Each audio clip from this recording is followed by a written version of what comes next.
여러분 안녕하세요. 여러분 최빈생의 터닝포인터 강사 문근영입니다. 자, 오늘의 면접장 가면서 보는 영상 주제 질문은요, 스트레스 관리는 어떻게 하고 계십니까? 혹은 스트레스를 어떻게 해소하십니까? 이런 질문을 받았을 때 여러분들이 어떤 식으로 대답을 해야 될지 이 부분에 대해서 살펴보도록 하겠습니다.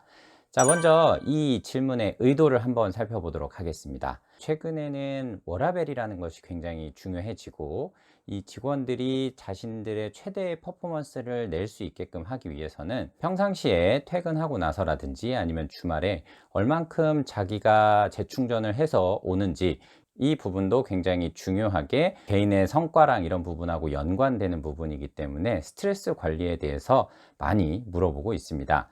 그래서 실제 저도 이제 컨설팅을 할 때 이런 부분에 대해서 좀 자기는 하는 게 없어서 이걸 어떤 식으로 또 답변을 해야 될지 잘 모르겠다, 이렇게 얘기를 해 주시는 분들이 많아서, 그래서 오늘 이 질문을 제가 준비를 해 봤습니다. 보통 이거는 답변을 할 때 크게 두 가지로 나눌 수가 있습니다. 예를 들어서 연구라든지 개발이라든지 재무 뭐 이런 쪽처럼 집중력이 요하는 그런 업무들이 있잖아요.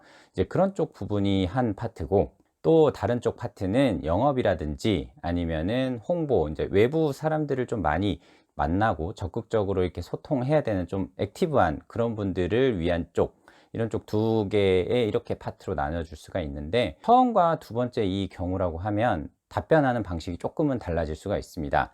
예를 들어서 앞에 이제 자기 혼자만의 좀 시간이 있어야 되는 그런 분들이라고 하면 독서라든지 아니면 등산이라든지 아니면 오롯이 혼자만 생각하고 카페 같은 데 가서 조용히 생각하면서 있는 이런 쪽에 대한 스트레스에 대한 답변 내용이 나와줘야 되지만, 액티브한 쪽 영업이라든지 이제 외부를 만나야 되는, 그리고 사람하고의 접촉이 좀 많아야 되는 그런 쪽 업무라고 하시면 좀 더 뭐 모임의 활동을 한다라든지 여럿이 하는 그런 운동 같은 것을 같이 한다라든지 이런 식으로 얘기를 해 주시는 게 가장 효과적이다, 이렇게 말씀드릴 수 있을 것 같아요.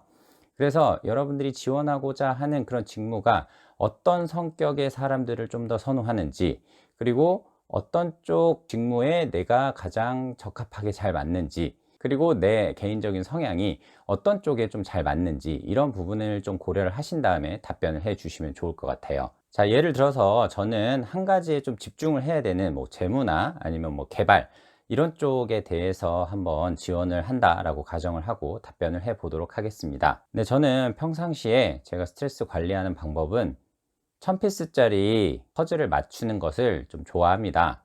혼자 있으면서 그 집중력도 높일 수 있고, 제 개인적인 뭐 힐링이라든지 집중력 향상에 많은 도움이 되기 때문에 이런 식으로 저는 스트레스 관리를 지금 진행을 하고 있습니다. 자, 이거는 첫 번째 케이스인 거고요. 자, 두 번째 케이스 한번 말씀드려 볼게요. 네, 저는 개인적으로 와인을 좋아하는 편입니다. 그래서 2주에 한 번 정도는 와인 모임에 나가서 서로 의견도 교류하고 제가 좋아하는 그런 와인들을 마시면서 사람들과 서로 인생 사는 얘기를 한다라든지 이렇게 하면서 개인적인 충전을 하는 편입니다. 자, 이렇게 제가 답변을 했어요. 이건 두 번째 케이스입니다. 자, 첫 번째 케이스랑 두 번째 케이스 역시 직무랑 좀 연관이 있다라고 말씀을 드렸죠. 영업이기 때문에 와인 동호회 같은 데에서 좀 사람을 만나는 것을 좋아한다, 이렇게 하면 당연히 좋아하게 될 것이고요. 그 다음에 개발이나 뭐 재무라든지 이런 한 분야에 대한 집중력, 이런 쪽에서는 1000피스짜리 퍼즐을 맞춤으로 인해서 굉장히 집중력이 향상될 수 있다, 이런 부분을 얘기를 해 줌으로 인해서 스트레스 관리 부분을 명확하게 얘기를 해주는 그런 효과를 얻게 됩니다. 자, 너무 어렵게만 생각하지 않으셨으면 좋겠습니다. 대신 여러분들이 좀 조심하셔야 되는 것은 너무 심플한 답변, 예를 들면 뭐 운동을 좋아합니다, 이렇게 하시거나 아니면 독서입니다, 아니면 음악 듣기입니다, 이렇게 얘기하지 마시고 명확하게 운동이면 어떤 운동, 축구인지 농구인지, 그 다음에 책이면은 인문학 책인지 아니면 과학 책인지, 이런 식으로 좀 더 구체적으로 답변을 하시는 여러분들이 되셨으면 좋겠습니다. 저는 여기서 인사드리겠습니다. 터닝포인터 강사 문근영이었습니다. 고맙습니다.